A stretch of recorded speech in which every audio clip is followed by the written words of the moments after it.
Welcome back for another installment of Fellowship of the Rink. Oh man, Joe, we have pretty much exhausted Wild Talk at this point. Like everything we're going to talk about here, we've got a little bit of news and updates for everyone. We got an awesome interview with Alex Goligoski queued up, but I'm like digging through the back of my brain, looking at Twitter, like there's not much to talk about here that we haven't already talked about on the Wild front.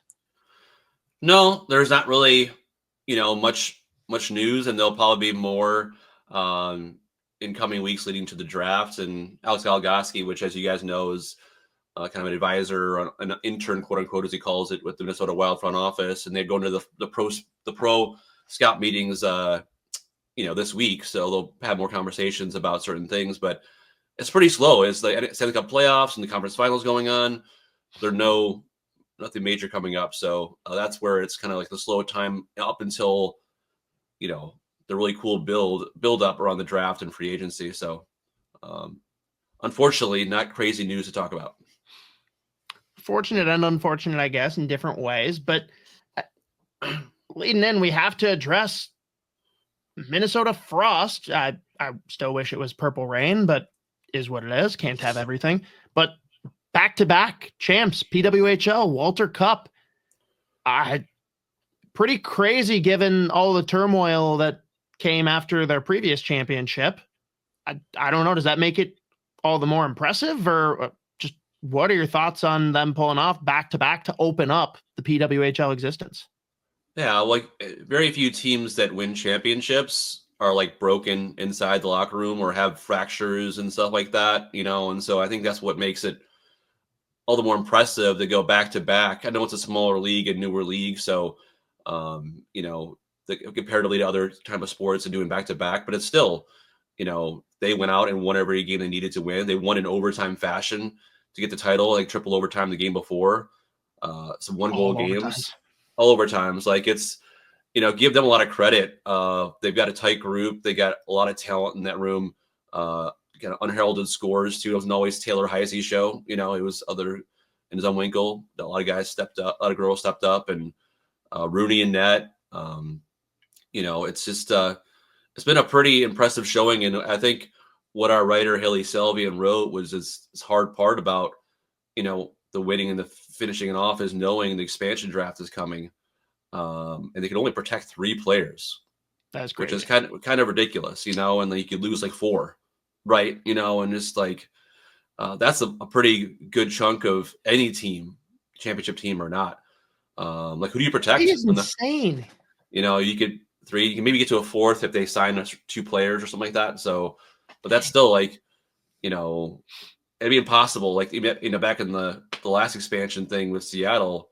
Like a 7-3-1, I think it was, forwards, defense, and goalie, and that was still hard to pick from. You still lose good players. So, anyways, that's another discussion for another day. But just really impressive what the Frost did to do it at home, 10,000 fans at the X, to see a cup getting carried around the ice. I'm sure is something that they've dreamed about for a long time. For the Minnesota Wild to do, but to see the Frost do it. That's pretty cool atmosphere to have that and to celebrate in the locker room. So congrats to the Frost and all the fans out there, especially the young women hockey players that are probably getting a lot of motivation out of watching this, the hometown team win it. I gotta say, it is kind of a bummer, though, that I don't know if this is on the PWHL or who we blame. Could have done a little bit better job with the scheduling and not having them overlap so much throughout their playoff run with the Minnesota Timberwolves. Like there were games where there weren't as many fans, and it just kind of sucks for the girls. Yeah, it's, and I know it's to a certain extent, some things, I mean, not like they're worried about network TV, right? Like they're not worried about that. They have a lot of YouTube watchers and stuff like that, but like usually people complain about schedule, like, oh, it's ESPN or TNT forced us to do this, right? So I'm not sure what the circumstances were around it, but I would probably, Memorial Day on an afternoon, like, it's people are still in town. That's great because it's a holiday. Kids are out of school. Like that's a great day for it. You can go to 4 o'clock. You go to 7:30 Wolves game if you wanted to, right? So it's not so much the overlap of that as maybe the Saturday game, but yeah, it'll be interesting to see, especially with the growth of the game and the ticket sales. Like we're up 33% over the year before.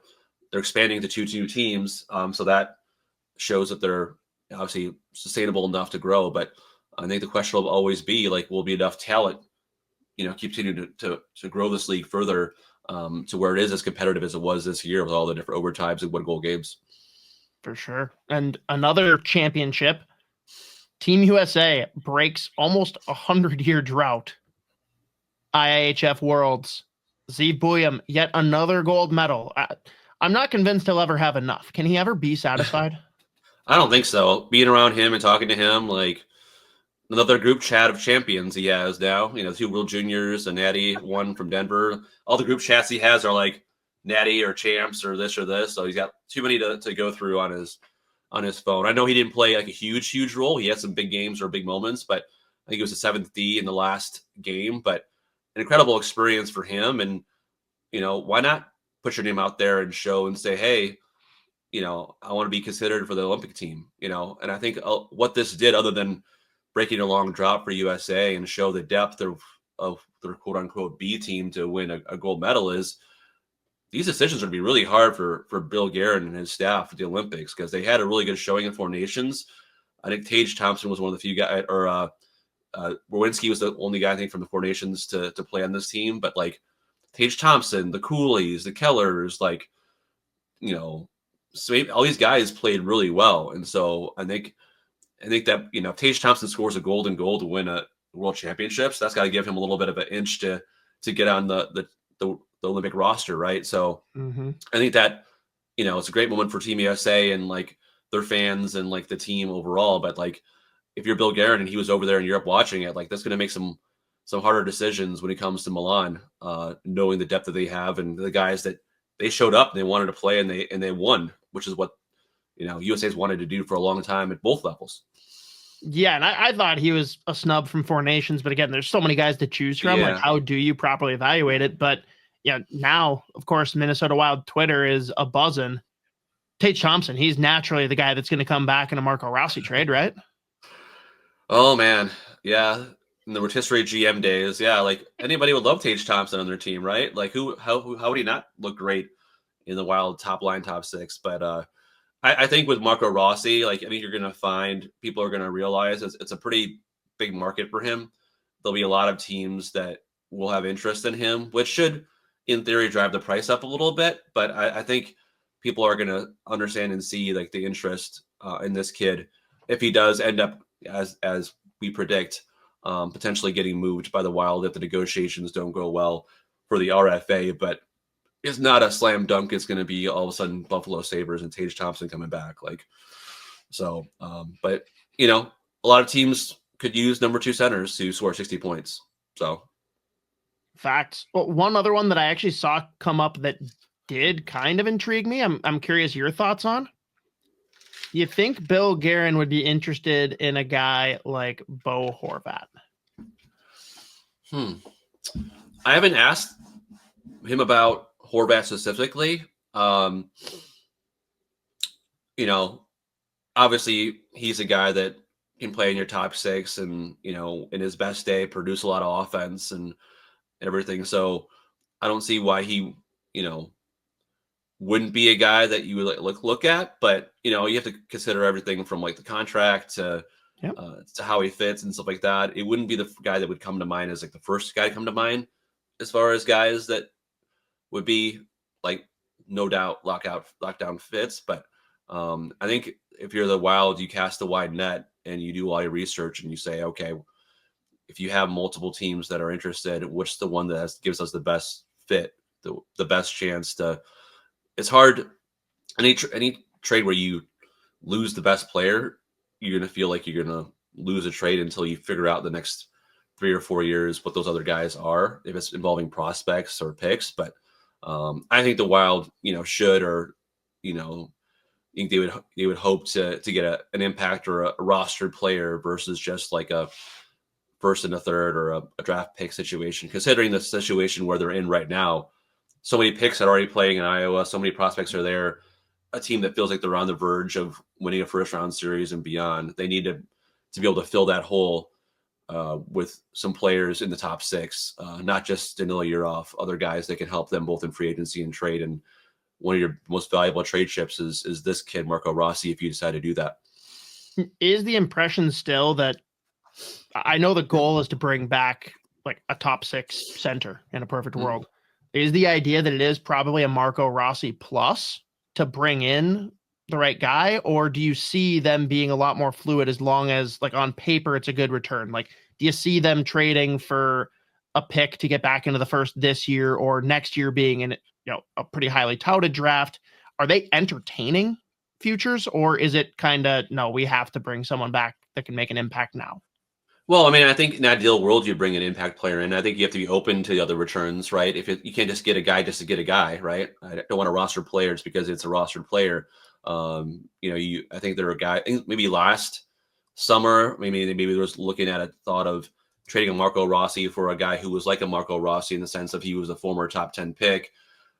Didn't fit perfectly with this particular organization, but has the high upside, that kind of player. I don't know how much things have changed now with regards to, now he's a guy who played in your top six all year, a guy who has 60 points, 24 goals, second leading scorer. So RFA, I think, maybe his value has obviously gone up in the last year is what I'm saying. And so I think that, an ideal world, you find it doesn't have to be necessarily a center. I think if they're going to try to address the center position in free agency as well as trade, but I think it first and foremost would want to try to find that impact player that could help your top six, because your defense or your blue line is pretty much set at this point.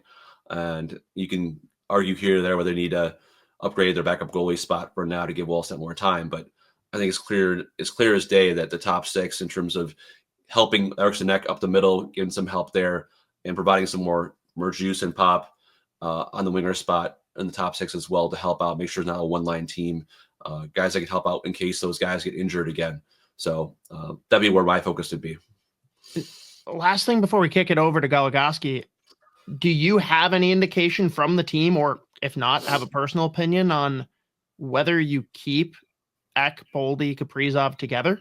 I'm sure who you pick up in the offseason impacts that, but do you like the idea of keeping that power line together versus splitting it up and getting more depth to the lineup? Yeah, I like it.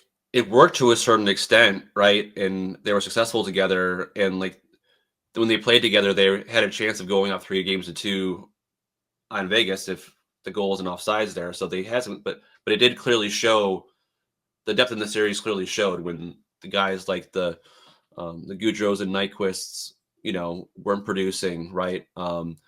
When they didn't, Eriksson Ek was playing all situations and didn't really have much help. And you could tell Zuccarello didn't have quite the same production as he did when he had Krill Kaprizov on there. So in theory, if you have, Kaprizov, Zuccarello together, you have Eriksson Ek and Boldy together, and you have a good winger for each side. And I know Yurov will be a center. We'll start him at center too. So you think about that. I don't know. Is he ready to be a 2C right now?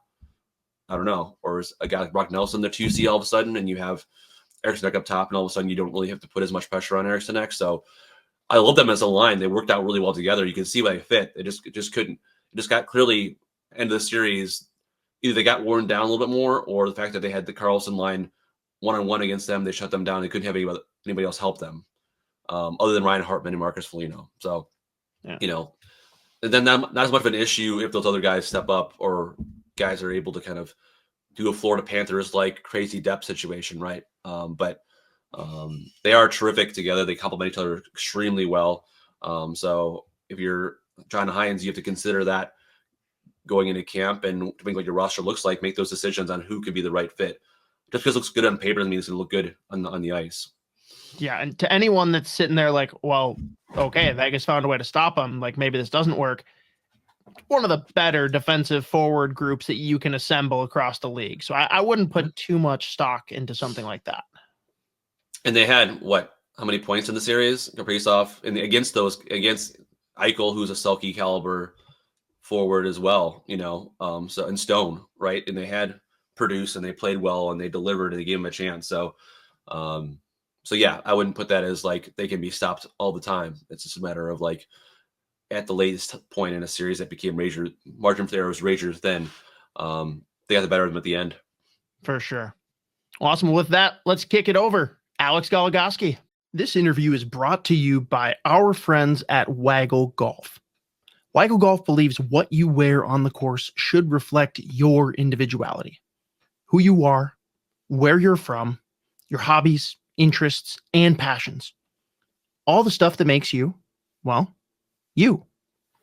That's why every design is inspired by the desire to create a piece of apparel that strikes a chord when you see it, that makes you say, wow, that was made for me. Because in a lot of ways, it was. Ready to get your waggle on? Go to getyourwaggleon.com, throw in promo code SP10 at checkout to take 10% off your entire order. Joining the show today is one of us coming up through Grand Rapids High School, playing 3 years for your Golden Gophers, and of course, capping off a very long NHL career with your Minnesota Wild, Alex Goligoski. Appreciate you jumping on, man. Hey guys, thanks for having me. We usually open up kind of asking people what they think about the Wild logo, but I'm curious from your lens, like you were in high school, right? When the team came to be? Yep. I remember. What do you think initially of the branding? Like the colors, the Wild not having an S at the end, the interesting logo, just like, were you like, this is sweet, or were you like, I might have done something different? I don't think I was at an age to even care. I was excited hockey was back in Minnesota. I think everyone was. Yeah, looking back, I mean, yeah, I was just excited to get a team back in Minnesota. I mean, it's honestly, looking back, it's hard to imagine not having a team in Minnesota for so long. But yeah, I liked the no S. That was I like just the Wild. We're one of, what is it? Do you know the stat? How many pro NHL teams don't have an S at the end of their name? No, the Lightning doesn't have one. I thought it was like 3 or 4. Yeah, it's something like that. But anyway, yeah, I like it. I think, I don't know. I wouldn't be opposed to a little bit of a rebranding or shuffling around of colors and just freshen something up. Well, a branding that doesn't need any help is Lord of the Rings. And the Fellowship of the Rink is the name of our podcast, kind of a mix of hockey and Lord of the Rings. Are you a Lord of the Rings fan, or do you have like a nerddom or nerd itch that you scratch sometimes, like a book series or collectible or movie series that you're really into? Yeah, definitely. I've never seen Lord of the Rings, so that's going to be a point of contention with you guys, I guess. I didn't realize this was a Lord of the Rings themed podcast, but so I bring nothing to the table as far as that. But yeah. I am definitely a bit of a nerd with sports cards. So the memorabilia space, I got a bunch of cards, and I'm into it to like kind of, buying, selling, trading. But yeah, I'm just a big sports fan. So the cards thing was always something I did when I was a kid, and my dad has a big book of really old cards that we'd always go through, and then try to acquire as much as we could when we were kids. So I've kind of continued that into adulthood. That's my nerd thing that I have going on. It's like, what's the rarest card you've had? The rarest card I've had, or at least like the most interesting to you, is even fair. Yeah. Well, my favorite card I have is the classic Griffey Upper Deck rookie card. I have a PSA 10 of that. That's just kind of like the nostalgia geek card that I love to have, because that was kind of the card growing up, right? Like it was, and Griffey's still such a collectible guy, so I love that card. I have some big football cards, some rare Joe Burrow rookies, and some Mahomes and Josh Allen. So it's kind of all about the quarterbacks in the NFL. So I got a bunch of that going on. But my dad has a couple Nolan Ryan rookie cards that he kept since he was a kid. So I like those. I like those ones. Those ones, like the old ones, and the Griffey, and just kind of those nostalgic pieces that I'm still waiting for the right time to get the Michael Jordan 76 Fleer. So that one's kind of pricey, but someday I'll get it. Has your oldest son got into it yet? Have you got your oldest son into collecting and going to the store and getting the pack of cards and opening it up and being like, who do I got? Oh yeah, he's into it. He's probably not as much as I am, but he enjoys it. We actually went down to the River Center there to the card show. They had one about a month ago. We popped in for half a day, and it's fun to just poke around and see what's there. So he enjoys it. That's kind of the way I got into it. My dad had the cards, so that's how we get into it, and it's a fun thing to be able to do with your dad. And Scott and I are both relatively new dads. My son turns 1 year old next month, and Scott's about a year and a half now, right? Logan's about a year and a half or so.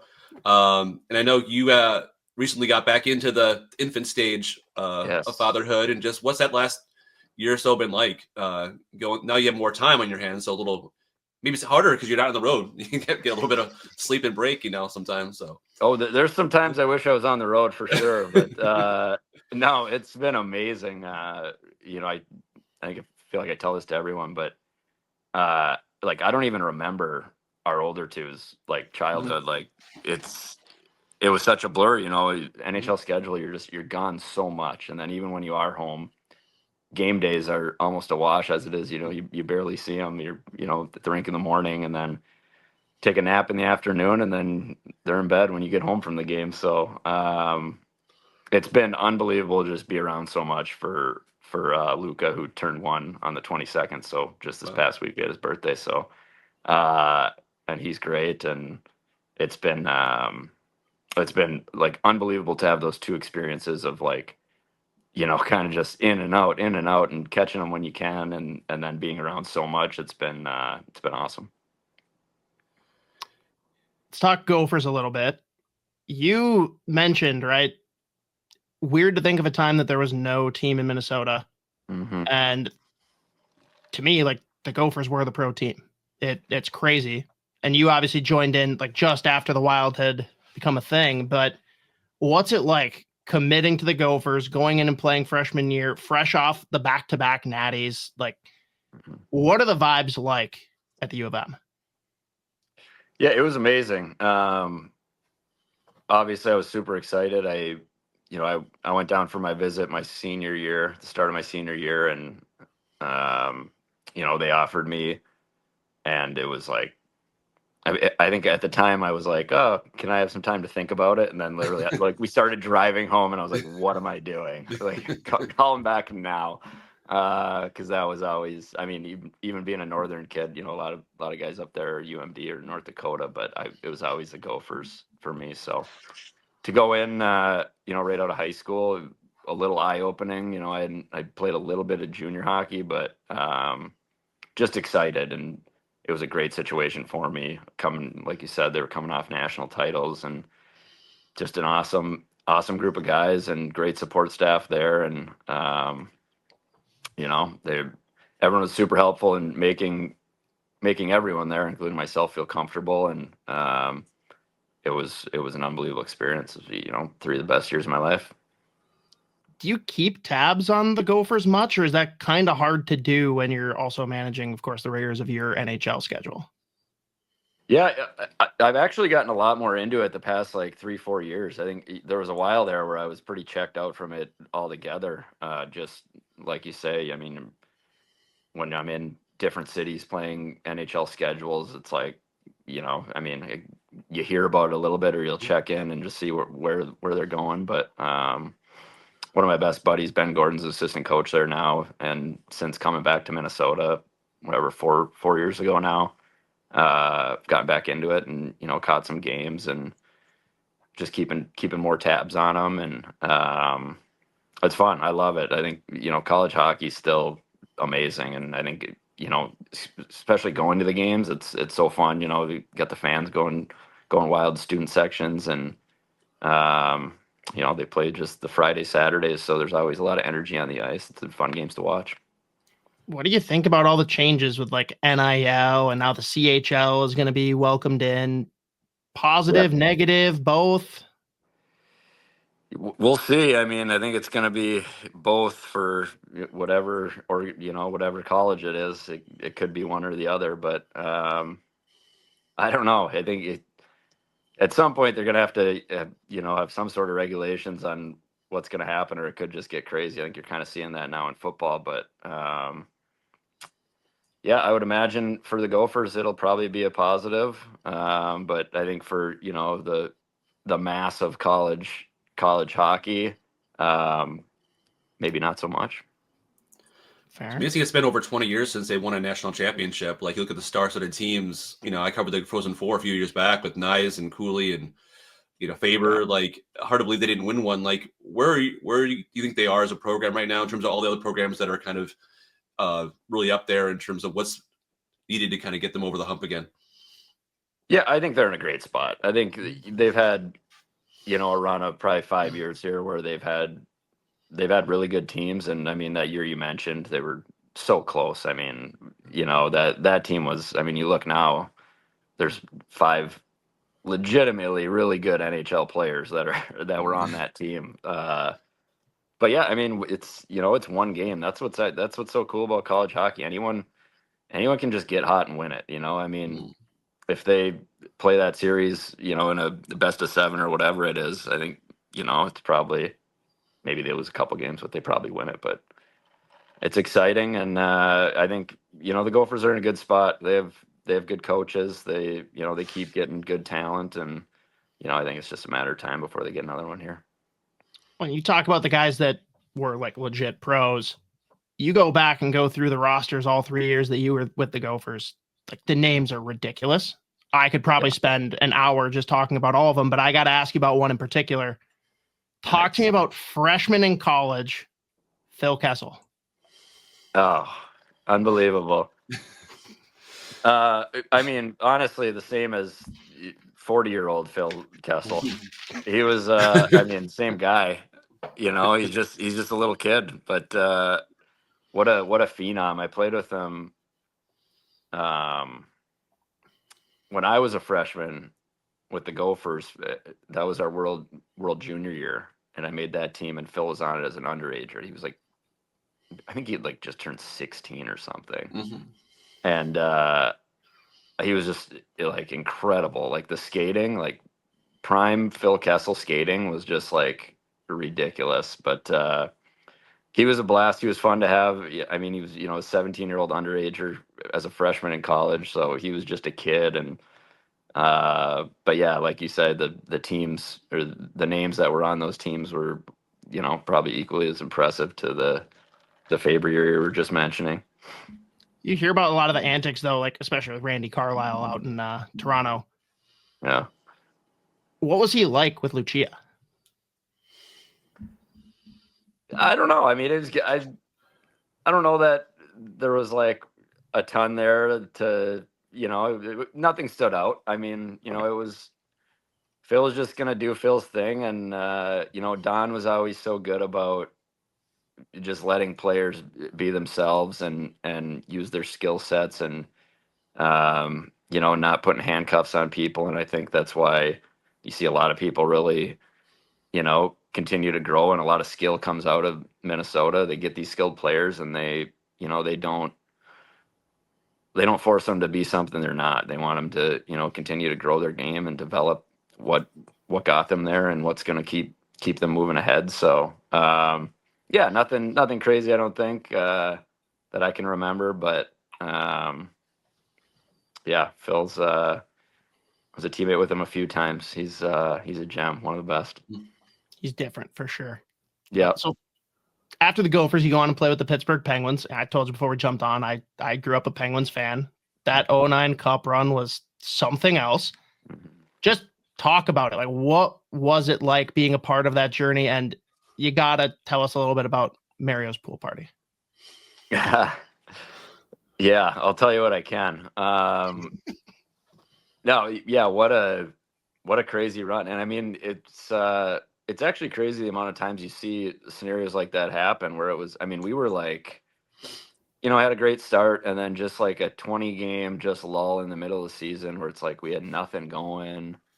The team was still great, but we were losing games, and like, I don't know, it was just, we had nothing going, and we make a coaching change, and it's like, a fresh voice comes in, and we make some acquisitions, and then it was just like takeoff. We just go on this crazy heater and roll into playoffs with it. And so, it was just special to be a part of.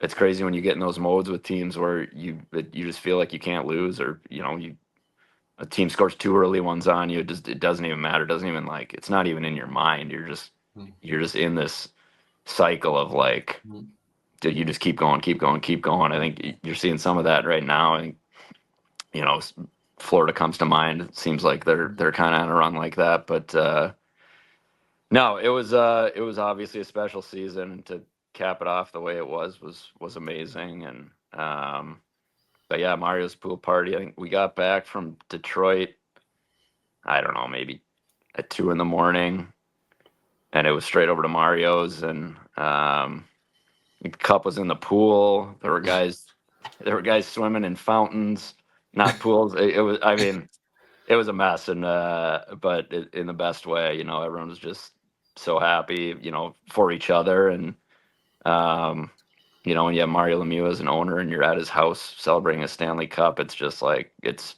surreal. It's storybook. It was awesome. You mentioned some key acquisitions there, one of which, Bill Guerin, which I think you and Fleury have to be the only guys that have like both played with and played for an NHLer. What's that dynamic like? Is that weird, or is that like make it easier in ways? Yeah, I think with Billy it's easier. Sure, it could be weird, I think, in certain scenarios, but you guys know Billy's Billy. Player, GM, it doesn't matter. He doesn't change the way he is. He's an awesome guy.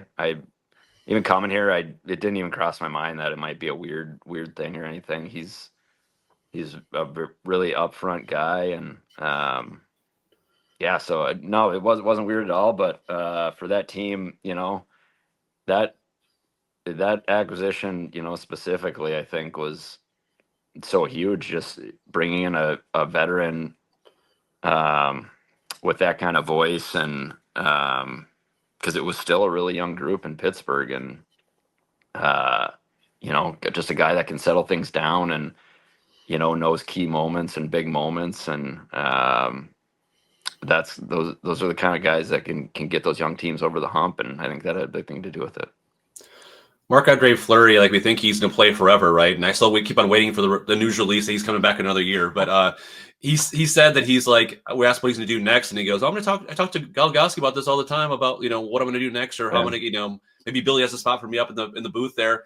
What was your kind of message to Flower in terms of when he asked you about what life is like on the other side after playing and being in the booth up there in that role?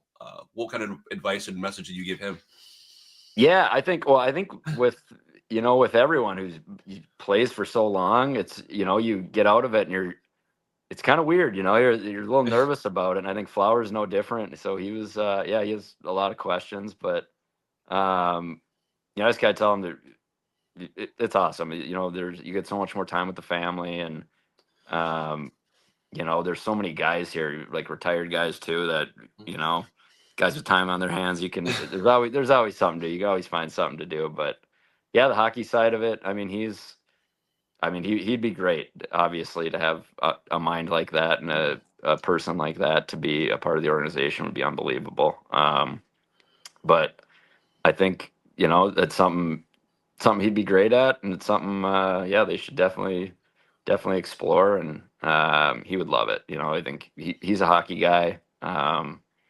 So I just tell him it's great. You get to hang out, talk hockey, and while you're kind of learning the ropes and learn how everything works. So I hope that's the case.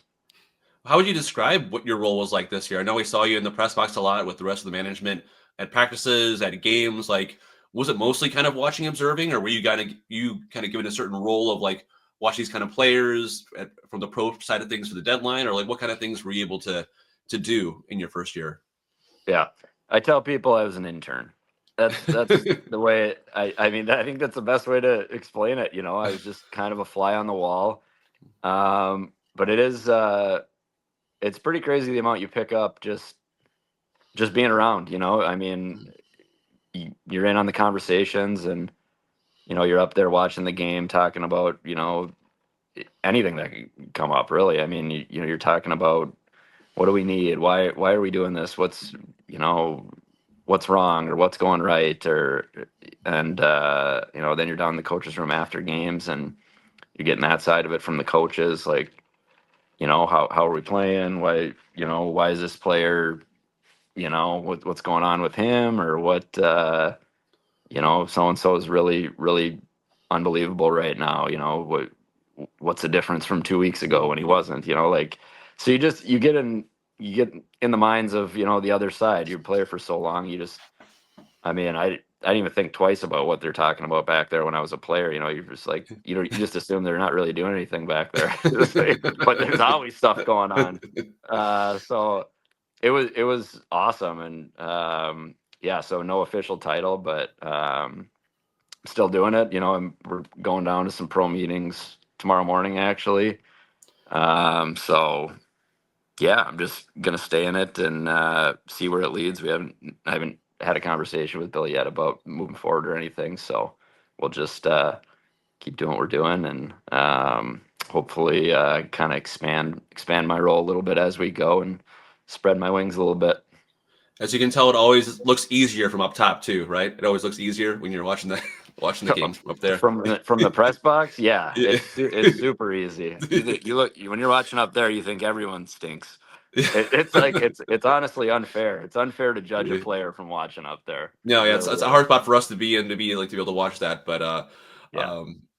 And I know you've had a lot of great moments in your career, but I have to ask you about, you know, the OTE winner, you know, 1,000th game. I know it probably wasn't the best start of the year for you in terms of not playing every day, but like in terms of like that moment, the emotions, like how would you put that into perspective of what that kind of, you mentioned storybook, was like? Yeah, just incredible. I mean, personally, for sure, my favorite moment I had in my career, just, you know, for me, myself, but it was unbelievable. Yeah, I mean, like you said, it was, you know, the season was like, I hadn't played in like 3 weeks. So it's just like, what's going on here? But you know, it did. I mean, it made it so much better because just having the family there, right? Like, family and friends. Like, all right, you know, I'd come to terms with the point, like, you know, like, all right, I'm not your everyday player, you know, playing a bunch of minutes and everything at this point, but all right, you know, I'm kind of have my moment here at 1,000 games, and then to be able to finish it off in what was it was a big win for us at the time. We were kind of in that, our team just wasn't playing very good and weren't scoring or anything. So then I think we went on a pretty good run after that. So it was fun for a lot of reasons, but just, I don't know, moments like that, you're just like, I always say, like, hockey gods are real. So it's like, you be a good person, be a good teammate, work hard, and like, it'll come find you again. You don't have to be a seasoned NHL executive to suggest ability to sign Krill Kaprizov this summer as an important priority for this team. That's your the intern advice. I mean, played with him and played with guys like Sid and other ones, top guys in the world. Like, how would you compare him to some of the best players you've ever played with, and what makes him kind of that kind of foundational player? Yeah, I mean, it's funny you mentioned Sid.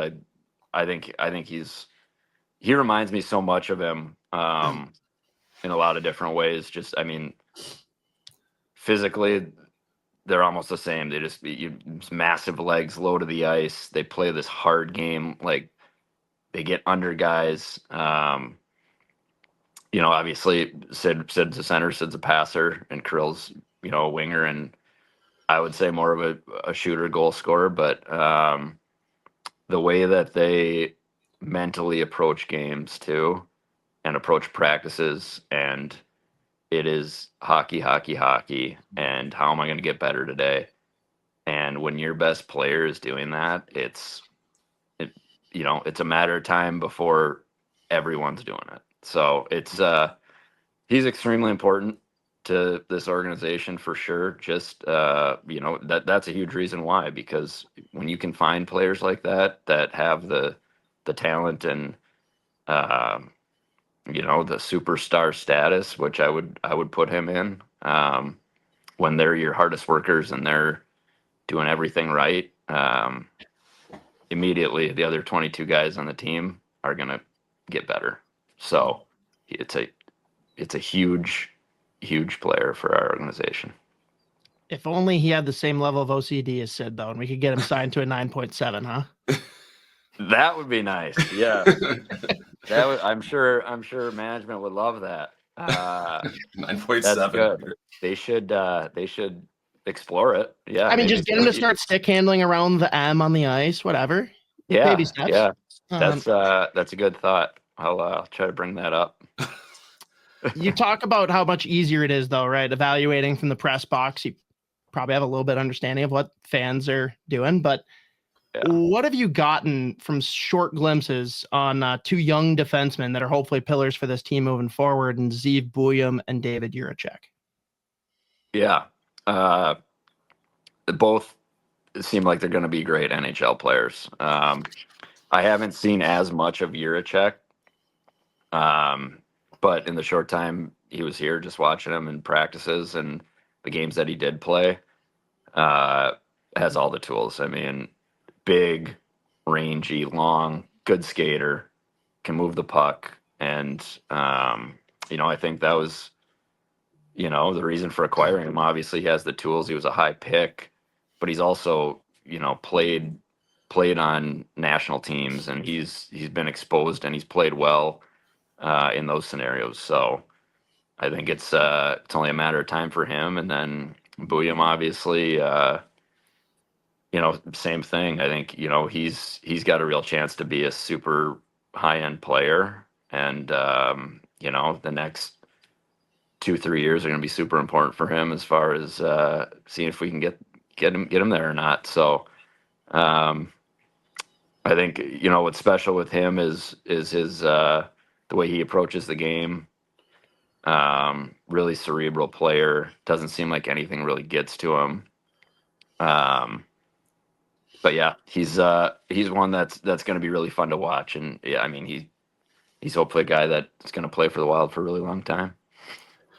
I know you won't get into off-season targets and that kind of stuff like that, but I was just curious in general about guys who come home and play in Minnesota, whether it's in the middle of their career, end of their career. I know people mention guys like Besser or Brock Nelson, guys are out there who are available, but like from your experience, like what are the positive and negatives of coming back home and playing for the hometown team at maybe second half of your career, later start larger your career? Yeah, zero negatives. I mean, there was, I tell people this all the time. It was like to be able to finish at home where I was going to live for forever, is like, it's the best thing ever. I mean, especially if you have like family and friends that are still around and, you have family of your own and kids and stuff. Like I went from, playing hockey and then retiring, and it was, we're still in the same house. My kids are still in the same schools. I'm, like I have my routine. My wife's got her routine with, she's got her little community here. And so it's just like, it doesn't really seem that big of a deal. You're just not playing hockey anymore, but your life's set up. So it was the best thing ever to come home and be able to retire as a Wild, no S. And, but yeah, so there's literally zero negatives. It was the best thing that could happen. How many paychecks went to tickets for friends and family? Oh, I don't know on total, like ever. Oh, I mean, sure, we can go that route too, but I gotta imagine, like, as soon as you come home, people are like, "Hey, Alex." Yeah, there's some. You get some texts that come out of the woodworks a little bit. Oh, hey, I haven't heard from you in 15 years. Cool. Yeah, yeah. There's a little bit of that, but I don't know. People are good, and it's as long as it's not crazy, it's fun to fun to be able to have, friends and family. And, I have a lot of friends that, have kids. And so being able to have them come watch and bring their kids, that's fun. So it's a drop in the bucket. We got paid good money. That's okay. How's your golf game improved since you've stopped playing, or has it gotten worse? The delay in my answer should tell you everything, but no, it's probably gotten a little bit better. I thought I'd be a little further along at this point, but I think the new baby kind of maybe put a little bit of a wrinkle in the golf plans, but no, I'm working on it. I watch a lot of videos. Facebook, Instagram's got some good golf tip videos that I'm trying to incorporate into my game. So I'm working on it. I'm going to get better. Final question brought to you as always by our good friends at Waggle Golf. First, make sure you head over to getyourwaggleon.com, throw in promo code SP10 to take 10% off your entire order. Alex, you're going to give me 3 names. Can be celebrity, athlete, dead or alive, family. We don't care. Who rounds out your dream golf foursome? Dream golf foursome. Okay. Let's go. Okay. Let's go Tiger. First of all. I feel like you'd have some pretty good stories, and then just watching him play would be amazing. Let's go Michael Jordan, because he's supposed to be a good time on the golf course. That's 2 super competitive people, though. I need to break it up. I need a fun guy. John Daly. Oh wow! Let's just see where it goes. I don't know. I kind of want to go back on those picks though, because I'm so much worse than they are. All right, redo it. Start over. Go. Redo it. Complete redo. Okay, let's go. All right. Let's go Larry David, because I think he's hilarious, and he would just be fun to spend 4 hours with on a golf course. I can't imagine some of the stuff that would come out of his mouth. Russo's gonna love that one. Yeah. Yeah. Let's go him. I'll go. Ooh, controversial. I'll go Aaron Rodgers. Oh. Yes. Right. He was a childhood hero. And I've heard he's a really good golfer. So, and it would be interesting to hear what he has to say about the last few years of all of his life. That's why I watched it. He'd just be interesting, yeah. And him and Larry David might be kind of a funny combo.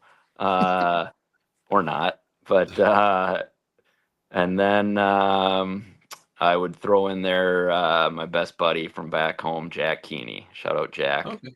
Terrible golfer. Awesome guy. We don't get to spend enough time with each other, so I'd throw him in there, and he would really throw a wrench in things. So no Ben Hankinson then, huh? No one's mentioned Hank on their picks. Hank could come too. Hank could come. Yeah, he's a pretty good. Hank can carry the bag. Yeah. He could come too. He can carry he could caddy. He'd love that. Yeah. There you go. We bet the alumni Gopher alumni golf outing this fall. I know you don't usually go to that, but we had that I one. believe so. Yes. Yeah. I think we have a tentative group planned. With anything like me, I'm awful with scheduling, so I'm sure I'll make it work. Yeah. It's a midweek thing, right? I believe so. I think so. Yeah, I think it was in July last year, wasn't it? I think it was like middle of the week or something like that. I'll be there. Yeah, I think so. Yeah. Well, awesome. Well, thanks, Alex, for joining us. I appreciate it. It's been fun to catch up and see how life has been like, away from playing. But it seems like you were plenty busy yourself, and happy Luca's doing well. First birthday party. What was the first birthday party like? Anything big theme or anything that you did or no? No, we were just at home. It was just our family. He had some pancakes with a candle in it, and then up at the cabin this past weekend we had another little. He didn't blow it out. My other kids blew the candle out, but we had another little get together. But yeah, so nothing special. But thank you, and congrats to you guys on the 2 new ones as well. Thank you. I appreciate it, and always enjoy talking to you. We'll catch up to you soon, and good luck and enjoy the pro meetings there. All righty, sounds good. Thank you guys. All right, Joe. ending things here. Anything at all that you're working on right now, cooking up? I know Russo obviously covering Eastern Conference Finals and then going into the Stanley Cup Finals, but anything that people should be watching for on The Athletic? We'll have some Rossi stories and coverage in terms of, breaking down, places that he could potentially, other teams that could have interest in him.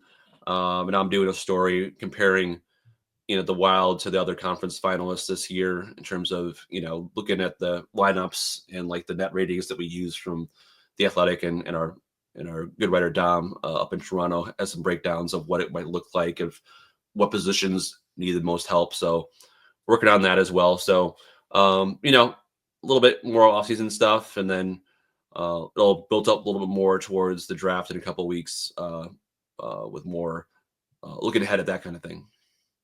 Very nice. Now, the real question, Joe, can you pronounce Dom's last name? Lushizin. I have no way to prove whether you're right or wrong. Yeah. Sounds good. Yeah. Or not a Smith. So I know hard for me to spell it. So we just call him Dom, but excellent writer and breakdown. So, but yeah, it'll be enjoyable interview with Goligoski there. Great to catch up with him, and looking forward to seeing what Marc-Andre Fleury does now that he's back from World Championships and take some time to decide what he wants to do for next year. But it would not surprise me if he's part of the Wild organization, starting next year. It gives you plenty of room to write speculative pieces until he does, right? About going somewhere else, or about him playing? about just what he's going to do. Who knows? Yeah. I think he'll be part of the management group, and maybe more than maybe he'll be next year's intern. Who makes better coffee, Alex Goligoski or Marc-Andre Fleury? I guess like an office type commercial becoming weird, Wild video. That'd be pretty good idea, I think. That could actually play very well. I support this. Yeah. Well, again, everyone go out. If you haven't already, subscribe at The Athletic. It is not that expensive for those few that like to complain. It makes no sense to me, but hey, teach their own. Athletic, a lot of great content coming throughout the summer. Everyone go check out the Soda Pod on YouTube. Subscribe, check all of our videos for all the different shows and highlight reels. Otherwise, appreciate you all tuning back in for another week of Fellowship of the Rink. We'll be here for you guys all summer. Catch you next week. Stay classy, stay to hockey.